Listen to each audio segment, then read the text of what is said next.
Hello les petits plombiers, on se retrouve pour une nouvelle vidéo et dans celle-ci on va aller chez un client pour faire une intervention sur une chasse d'eau.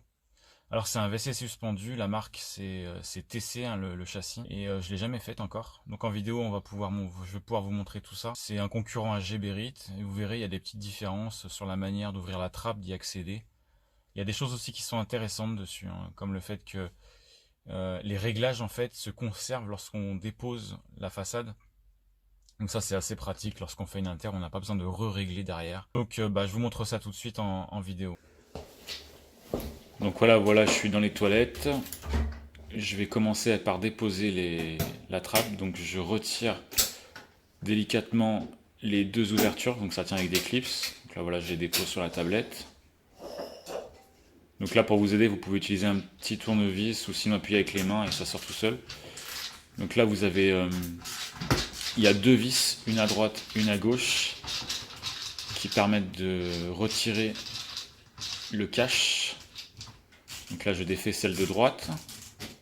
Voilà. Après on passe à celle de gauche. Voilà. Donc là pour le remontage aussi ça permet de les régler pour que ça soit parfaitement à l'horizontale et verticale. Voilà, donc là après on enlève le cache. Donc voilà ce que je vous disais tout à l'heure, la petite façade de réglage avec chasse courte, chasse longue. Et là le réglage vous pouvez le conserver, ça c'est plutôt pas mal. Donc là je vais l'enlever, donc il suffit juste de faire un quart de tour, voilà, et ça vient se déposer. Donc là c'est ce que je viens de faire. Vous tirez sur les deux tiges et ça vient tout seul. Voilà, donc là je le dépose. Et maintenant j'ai accès au robinet pour fermer et au mécanisme de chasse d'eau et au robinet flotteur.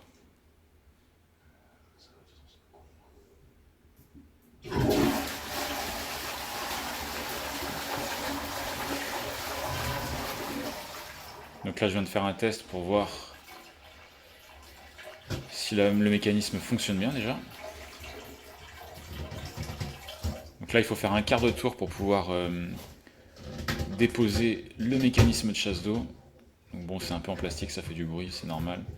Après c'est pas toujours évident quand on a des grandes mains à le retirer, mais voilà, ça se retire assez facilement. Très bien. Bon.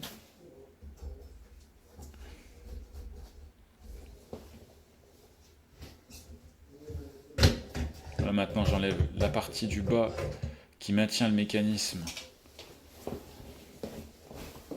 Sinon c'est pas possible. Donc là je vais chercher le nouveau.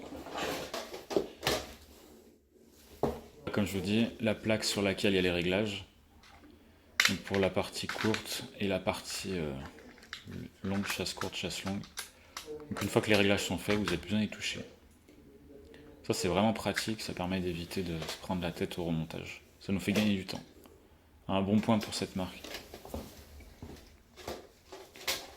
Donc là je vais m'apprêter à remettre la nouvelle chasse d'eau avec son support. Donc le support c'est pareil, il vient se clipser en bas. Il suffit de le positionner en force et il se met en place. Toujours un petit peu délicat quand on a des grandes mains, mais ça se fait plutôt bien. Voilà, là il doit être en place. Je préfère vérifier quand même, sinon après on aura un petit souci d'étanchéité. Mais j'ai des grandes mains et c'est pas simple. Et il n'y a pas d'ouverture sur le dessus, sur ces toilettes suspendues, tout est carrelé.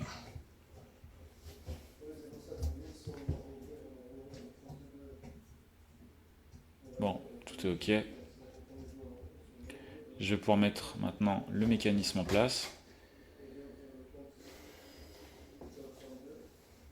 Donc il faut le remettre de la même manière que je l'ai retiré, comme ça, voilà. Et après on revient positionner correctement. De toute façon il n'y a qu'une seule position possible normalement. Normalement c'est un quart de tour et c'est en place. Voilà. Donc là je teste à blanc pour voir. Ça fonctionne, ça revient bien. Excellent.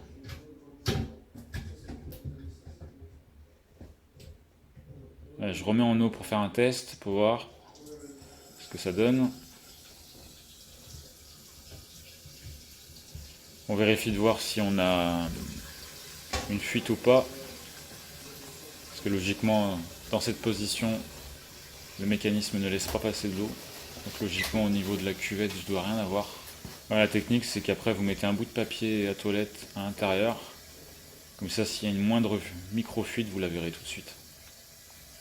Comme c'est un papier qui se désintègre dans l'eau facilement et qui est très fin, ça fonctionne bien. Petite astuce au passage. Donc là, premier test de la chasse d'eau pour voir si tout se passe bien, si ça se remplit bien, s'il n'y a pas de défaut d'étanchéité. Ça a l'air de bien fonctionner. Bon, je vais vous montrer à l'intérieur ce que ça donne. Comme ça, vous verrez l'intérieur de la chasse. C'est parti. Donc là, vous avez le robinet d'arrêt, qui ressemble beaucoup à un Géberit d'ailleurs. Le mécanisme avec son support. Donc là, on a l'eau qui arrive jusqu'au niveau qui correspond. Et le robinet flotteur. Bon, il se trouve que je changerai aussi le robinet flotteur par la suite, puisque il est lui aussi fatigué. Même si là, j'ai pas de fuite. Donc là, je vous remontre comment on fait pour ouvrir. Donc là, vous appuyez bien vers le bas sur la grande chasse et la petite chasse. Et après, on peut venir régler les boutons. C'est assez facile. Les deux vis à défaire. C'est plutôt un mécanisme bien fait. Ce qu'il faut, c'est que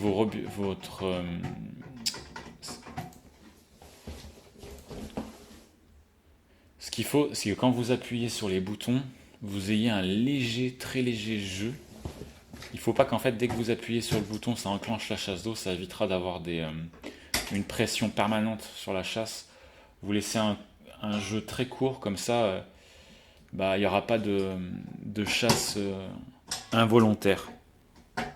Sans que vous ayez appuyé dessus. Et ça serait quand même dommage que vous ayez le bouton qui reste un petit peu appuyé toute la journée, ça vous ferait couler de l'eau. Vous avez vu, rien de bien compliqué. Petite intervention rapide. Pourquoi est-ce que j'ai changé la chasse d'eau finalement? En fait, le client il se plaignait que sa chasse d'eau elle fuyait en permanence et il s'en apercevait surtout le soir, la nuit, c'était dérangeant. J'avais déjà été faire un tour une fois, j'avais tout démonté, j'avais regardé de plus près, j'avais nettoyé. Et en fait, la lèvre au niveau du joint sur la partie basse du mécanisme, celle qui reste dans le réservoir, l'étanchéité était plus très bonne. Donc, pourtant, quand j'ai fait le nettoyage, ça fonctionnait et puis ça a de nouveau posé problème. Ils me l'ont dit au téléphone. Donc voilà, j'ai commandé la pièce. Merci d'avoir regardé cette vidéo, n'hésitez pas à vous abonner et puis on se voit dans une prochaine vidéo. Allez, ciao ciao!